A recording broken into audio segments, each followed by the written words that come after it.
என்னடா மழை சாஞ்சி கிடக்குது. ஜோசுவா ஜோசுவா என்னாச்சுடா பத்துனுக்குற? ரொம்ப கோல்டா இருக்கா கால்ல இருந்து. என்னடா அப்படி சொல்லிட்ட? ஏதாவது சாப்பிட்டியா? இல்லடா. சரி இரு, நான் இன்னைக்கு உனக்கு செஞ்சு தரேன்.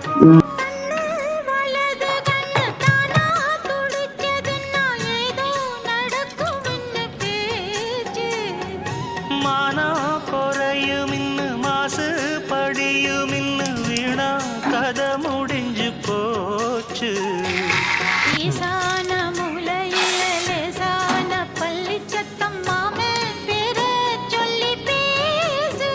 ஜோஷுவா சோகந்தன்ன தீராம சேர்த்து வச்சு சாப்பிட்டு பாரு. என்ன ஏசுது. செம்மையா இருக்கா? நல்லா இருக்கா? சூப்பரா இருக்கு பாய். சாப்பிட்டு மாத்திரை போட்டு டெஸ்ட் கல கலன்னு ஆயிடும்.